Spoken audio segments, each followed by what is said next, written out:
Buenas noches, bienvenidos a las 8:45, hoy día miércoles. Gustavo Berganza y Juan Luis Font preparados ya para desarrollar la primera conversación de esta noche. Hemos invitado a Lilian Caravantes, ex titular de la Secretaría de Seguridad Alimentaria, y a Miriam Suyuk, analista en presupuesto destinado a seguridad alimentaria del Instituto por la Democracia y de la CONGECOP. Las invitamos a hablar justamente sobre los programas sociales, la bolsa segura, las transferencias condicionadas, bolsa segura como se le llamó durante el gobierno del Partido Patriota, pero que en realidad se convirtió en bastante insegura, incierta y mucho más clientelar de lo que se conocía antes. Vamos a conversar sobre los programas para combatir la pobreza, los programas sociales, su futuro y el enfoque que deberían tomar para hacerse verdaderamente eficientes. Bienvenidas a ambas. Gracias. Una pregunta para los dos. En este presupuesto, inicialmente el presidente electo Jimmy Morales había hablado de eliminar algunos programas sociales, en cuenta el programa de fertilizantes. Es decir, y esto nos lleva a replantear realmente cuál es el rol que están jugando actualmente los programas sociales. ¿Lili? Los programas sociales conllevan a lograr que efectivamente nosotros podamos llegar a un estado de bienestar, que es el que aún no, Guatemala no ha logrado llegar a un estado de bienestar, como lo logró en Europa en muchos años, donde tenían aseguradas las condiciones básicas y las necesidades básicas de las personas. Un capitalismo no puede desarrollarse si no hay un estado de bienestar que garantice esa condición. Y en ese sentido los programas sociales son un acercamiento. Nosotros como Guatemala somos uno de los países de los últimos en entrar a las transferencias condicionadas, que es una estrategia utilizada en muchos países para la reducción de la pobreza y que ha sido efectiva en su aplicación y en su control para poder realmente dar esa evolución de la población hacia lograr disminuir la pobreza. Pero Miriam, acá todavía estamos incipientes y todavía estamos con muchísimas dificultades de mucha índole, ¿verdad? Miriam, ¿realmente son eficaces los programas que desarrolla Guatemala para combatir pobreza? Mire, Juan Luis, el problema en Guatemala es esa terrible desigualdad en la que vivimos, ¿verdad? Más de la mitad de la población guatemalteca vive en condición de pobreza, ¿verdad? Y esta pobreza se refleja muchísimo más en el área rural, ¿verdad? Donde además vemos que la población es mayoritariamente indígena. Entonces, el problema de los programas es que no tienen una aplicación que sea, digamos, una aplicación que lleve al desarrollo, ¿verdad? Se vuelven programas asistencialistas y clientelares, lo que no permite entonces es que las comunidades, las familias se puedan desarrollar en la producción, ¿verdad? Y entonces nos volvemos, se vuelven críticos estos programas porque las familias entonces siguen en la pobreza, no logramos salir de la pobreza, nos volvemos entonces familias que estamos esperando que el gobierno llegue y nos lleve la bolsa de alimentos, cuando lo que necesitamos es producción. ¿Cuál debería ser entonces la actitud del gobierno para manejar ese tipo, para no crear ese tipo de dependencia? En el caso del fertilizante, como bien lo mencionábamos hace un rato, ¿verdad? La mayor carga presupuestaria en el Ministerio de Agricultura está en los fertilizantes, ¿verdad? Cuando se ha demostrado científicamente que es un programa que no ha permitido a una sola familia salir de la pobreza extrema o tener seguridad alimentaria. Entonces, hoy hablamos y siempre lo hemos dicho, este programa no debería existir. Sin embargo, cuando decimos, bueno, lo vamos a eliminar, lo que necesitamos es saber hacia dónde va a ir ese recurso. Las organizaciones campesinas, las organizaciones de mujeres, las organizaciones sociales, lo que planteamos es que ese recurso quede dentro del Ministerio de Agricultura, pero que además quede para poder desarrollar programas que estén enfocados al desarrollo rural, a la producción, pero a la producción de las familias precisamente que están en esta condición de pobreza y de pobreza extrema, ¿verdad? Para que estas familias un día en realidad puedan tener la posibilidad de dejar esa dependencia, ¿verdad?, de los programas sociales. Eso suena razonable, pero hablemos, por ejemplo, de las transferencias condicionadas. Las transferencias están diseñadas para que, a cambio de recibirlas, la familia se comprometa a que los niños van a asistir al sistema escolar, un sistema escolar que se supone que va a proveerles de una educación básica que les otorgará oportunidades para abandonar la pobreza y poder ya sea emplear por un mejor salario o poder desarrollarse como pequeños empresarios. Y además está el aspecto de la alimentación, la refacción escolar y el almuerzo escolar, que es un complemento para la dieta tan pobre de la gente, ¿no? Y para la retención. Pero eso se cumple, Lilian. El hecho de que haya el condicionamiento sí se cumple, sí hay medidas de control al respecto, sí. Recientemente estuvimos en una actividad con una analista de educación y ella demostraba cómo habíamos logrado la cobertura del 95% en la primaria en el periodo de las transferencias condicionadas. Ahorita estamos en el 83%. Cuando ya las ODS se están planteando ya no la cobertura en primaria, sino la calidad educativa y la cobertura en secundaria. Y nosotros todavía como país estamos atrasados porque no logramos... Retrocedimos en educación, en cobertura de educación primaria. En educación primaria. Miriam, pero entonces, es grave. ¿usted sí considera que las transferencias condicionadas pueden ser una herramienta para combatir pobreza o usted vuelve a la idea de que solo generan dependencia? Lo que pasa es que las transferencias monetarias condicionadas sí generaron esta posibilidad de crecimiento en cuanto a la cobertura en educación y también en salud.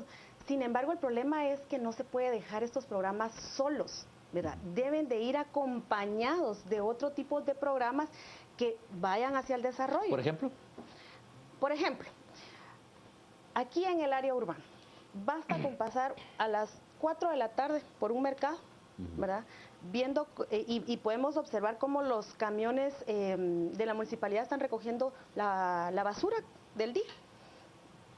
Va fruta, va verdura, va nylon, va plástico. ¿Cómo podemos hacer para que este tipo de basura, digamos, o de desechos, pudieran ser parte de un proyecto de elaboración de abono orgánico, por ejemplo, ¿verdad? Que nos permitiera entonces generar empleo, que nos permitiera entonces mejorar los ingresos de las personas mediante una actividad propia y no una dependencia asistencialista. Básicamente, ¿verdad? Nos generaría empleo, ¿verdad? Ahora, pero digamos, en un país como Guatemala, en donde hay tantas necesidades relegadas, incluso en términos de ejercicio de derechos de ciudadanía, es decir, me decía a mí, por ejemplo, me lo recuerdo la presentación de un estudio que encargó el PNUD, y uno de los hallazgos positivos que reportaron fue el hecho de que las mujeres por primera vez, en primer lugar, existían civilmente, porque estaban documentadas. Porque esa fue la primera dificultad que se presentó, ni siquiera estaban documentadas. Ajá. Y luego el otro factor positivo fue que al dárseles el cheque o el dinero, el efectivo a ellas, entonces esto les daba a ellos un poquito más de participación en la toma de decisiones del hogar. Es decir, las transferencias condicionadas empoderaron a esta gente, ¿no? Les permitieron, primero se tuvo que regularizar que efectivamente tuvieran identificación, porque no tenían identificación. Les permitieron acceder al banco, a tener una cuenta bancaria, porque era a través del banco que se realizaba, y a tener una movilización, un ser ciudadano con el sistema bancario, con la posibilidad de tener dinero en efectivo. Hubieron muchos problemas, porque lo hay. La violencia que se ejerce contra las mujeres aquí en este país es demasiado grave. Hoy que se conmemora ese día y ese recordatorio, y a las mujeres las condicionaban y les quitaban el dinero, y bueno, muchísimas cosas, pero muchas lograron realmente tener un mayor nivel de empoderamiento y de sentir que efectivamente podían manejar y decidir sobre el efectivo que tenían. Pero esa es una primera base, porque realmente, como dice la compañera, las transferencias condicionadas solas no por se van a lograr. Son como la base más sustantiva que podría establecerse, pero luego esas familias y esos grupos no se van a quedar con transferencias condicionadas por un largo periodo de tiempo, van a tener que trasladarse, como ocurre en Colombia, por ejemplo, que tienen diferentes estadios y pasan a los siguientes beneficios, las becas para secundaria, las posibilidades de empleo, otros tipos de condiciones que van fomentando las condiciones de disminución de la pobreza. Eso debió haber ocurrido en Guatemala, pero lo cierto es que del gobierno de la Unidad Nacional de la Esperanza al gobierno del Partido Patriota hay un gran bache y se dejó en realidad de cumplir con la entrega de los programas sociales. Exacto, hubo una gran diferencia en términos de cobertura, en términos de eficiencia, la frecuencia con que ¿Qué recibían puede preverse ahora con el próximo gobierno? Ojalá que vean que las transferencias condicionadas son necesarias en el país y que exista no solo una institución como fue creado el Ministerio de Desarrollo, sino una ley, una regulación de cómo tienen que hacerse las transferencias condicionadas y cuáles son los diferentes tipos de acciones que tiene que hacer el Estado para disminuir la pobreza que contribuyen a las transferencias condicionadas. Ahora, Miriam, una de las cosas que se peleaba durante el gobierno de la UNE era la necesidad de que esto no fuera manejado como un botín de campaña o como un estímulo para votar. Y se pensó que precisamente la creación de una institución que administrara todo este tipo de programas podía funcionar para tratar de neutralizar ese tipo de pues, manejos anómalos. Es decir, ¿cómo ve usted el funcionamiento del Ministerio de Desarrollo? Mire, presupuestariamente es uno de los ministerios que menos ha ejecutado, ¿verdad? Lo que ya nos indica, ¿verdad?, es que evidentemente esos programas dejaron de ser aplicados. De ser prioritarios. De ser prioritarios, ¿verdad? Por lo tanto, hoy vemos esa regresión, ¿verdad?, de la que hablábamos, de la cobertura en educación en primaria de las niñas, ¿verdad?, y de los niños. Consideramos, pues, y lo reitero, es que los programas son importantes, pero no deben de estar solos, deben estar acompañados de otros programas que estén dirigidos a fortalecer, ¿verdad?, el desarrollo de las comunidades y de las familias. ¿Y qué le recomendaría usted al gobierno entrante? ¿De qué manera debería organizarse la distribución de esos programas sociales? Bien, mire, ya criticó a los fertilizantes y cree que no deberían seguirse repartiendo. Sí, ¿cuáles deberían permanecer? Mire, lo que pasa es que la entrega de alimentos es importante. En Guatemala hay un serio problema de inseguridad alimentaria, ¿verdad? En Guatemala hay niños y niñas que mueren, ¿verdad?, por falta de alimentos, ¿verdad?, cuando Guatemala es un país productor de alimentos, ¿verdad? El 75% de los alimentos que consumimos se producen en Guatemala. Entonces, ¿cómo es posible que mueran aquí niños, ¿verdad? Es importante que llegue la ayuda, pero nuevamente reitero, no es solamente con una bolsa de alimentos que podemos evitar la muerte de más niños y de más niñas. Necesitamos que haya un presupuesto que en realidad esté dirigido a poder llevar a cabo estos proyectos de producción, ¿verdad? Actualmente en el Ministerio de Agricultura lo que tenemos es básicamente entrega de bolsas de alimentos, ¿verdad? Mientras que en el campo, ¿verdad?, los campesinos, los de infra y subsistencia, básicamente están abandonados. Entonces necesitamos que el nuevo presupuesto, ¿verdad?, que esperemos sea aprobado, contemple este tipo de actividades, ¿verdad?, orientadas a que las poblaciones puedan tener acceso al cultivo, pero no con la semilla mejorada, ¿verdad?, sino respetando la cosmovisión maya, ¿verdad?, que es sembrar con la semilla criolla. Lili, la misma pregunta que contestó Miriam, ¿de qué manera deberían subsistir los programas sociales y cuáles deberían quedarse? Yo creo que es importante, a la luz de dos gobiernos con experiencia de programas sociales, poder retomar el camino que deben de llevar los programas sociales en relación a primero una decisión del gobierno, de decir, los programas sociales son necesarios, son los que garantizan un derecho a la alimentación, son los que garantizan el derecho a las personas para poder tener las necesidades básicas y el derecho a la educación, el derecho a la salud. Entonces esa es una primera decisión política que tiene que tomar el gobierno para decir no, que si estuvo mal en el gobierno pasado, si estuvo bien en el otro, o si no son objeto de corrupción, porque no es ese el motivo de discusión realmente. El motivo es que el gobierno tiene que tener programas sociales, que tiene que orientar un Estado hacia un estado de bienestar. Y en ese sentido, los programas sociales que pueden quedarse son muchos programas que están orientados a mejorar las condiciones de la juventud, programas que están orientados a lograr que tengan becas las niñas porque están rezagadas, programas que estén asegurando la retención de los chiquitos en la escuela primaria y el incremento de esa cobertura de la escuela primaria, que puede ser la refacción escolar, que más que nutricionalmente lo que ayuda realmente es a la retención de los chiquitos. Igualmente con los programas de salud, con la cobertura de vacunación, y ya no digamos con el problema de la desnutrición crónica, que en este país es un problema semejante al problema de África y que es una situación que limita totalmente el desarrollo. Que el 50% de los niños tenga desnutrición crónica en este país es una situación que no permite un desarrollo adecuado. Y entonces, en ese sentido, todo el conjunto de programas sociales tiene que ser una política de este gobierno, de lograr que efectivamente, como dice el nuevo presidente electo, él quiere que se le recuerde como el presidente de la educación.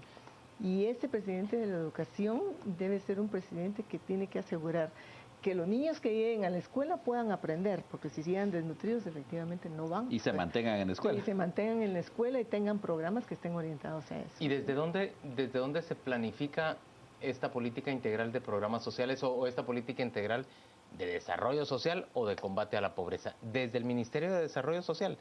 ¿O desde dónde debería? Porque usted está hablando también de programas que están directamente vinculados con la permanencia y no deserción de los estudiantes en el sistema educativo. Claro. Yo creo que uno de los aspectos es que los programas sociales, el Ministerio de Desarrollo puede ser el ente ejecutor y controlador y que lleve el registro y la categorización de las familias. Las escaladas, es decir, la familia no puede quedarse de eternum recibiendo una bolsa, que además las bolsas no es lo más efectivo de los programas sociales. Apenas un alivio de 1 o 2 días. No, y además van con alimentos de diferente índole, no está orientado realmente a disminuir la desnutrición crónica, que tiene que estar orientado con alimentos que van entre los niños de los 6 meses a los 2 años. Ese es el periodo crítico. Si en ese periodo es como el fertilizante, si en un periodo determinado no se echa el fertilizante, el maíz sale mal. Pero digamos, igual pasa con el ser ¿de dónde sale la orientación? Nos acaba usted de decir que el Ministerio de Desarrollo tiene que ser ejecutor y más o menos coordinador. Pero Miriam, ¿de dónde tiene que salir la orientación para los programas sociales? Miren, nosotros lo que consideramos es que en realidad en Guatemala hay un serio problema. La política social está totalmente aparte de la política económica, ¿verdad?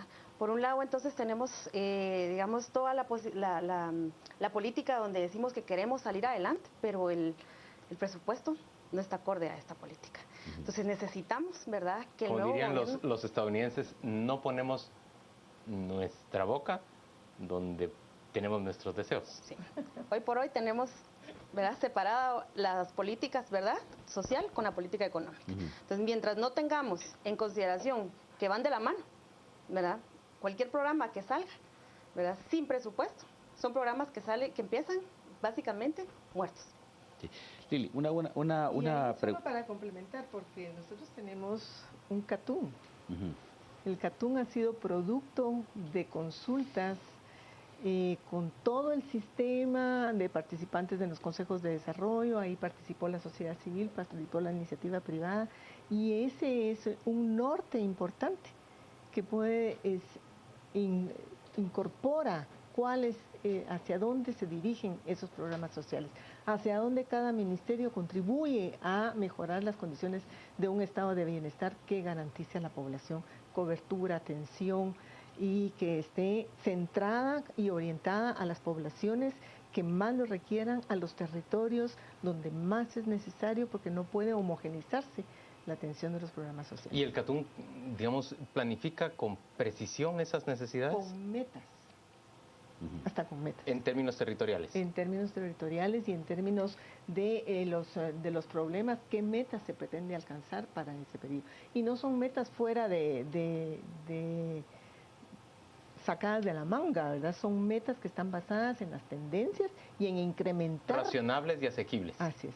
Lili Caravantes, Miriam Suyuk, gracias ambas por acompañarnos a las 8:45. Vamos con nuestro compañero Juan Carlos Sandoval. Él nos cuenta qué se dice en redes sociales sobre esta conversación en torno a los programas sociales y la necesidad o no de mantenerlos. Gracias, Juan Luis. Buenas noches. Vamos a las redes. Estamos revisando sus comentarios. Armando, ahora parte de la desnutrición. Es buena parte por la irresponsabilidad de los padres que se lo gastan en su mayoría en vicios. Nos dicen, un país educado es un cambio sin dudar. Fernando, la desnutrición inicia desde la gestación. Intentar atenderla en la escuela podría ser tarde. Y Armando, desde que estudié en los años 70, ya se daba refacción escolar, galleta nutritiva, atol de trigo, incaparina y polenta. Es parte de los mensajes que tenemos esta noche. Vamos a la pausa. Al regresar, por supuesto, tendremos una segunda entrevista junto con Juan Luis y Gustavo. Quédese con nosotros a las 8:45.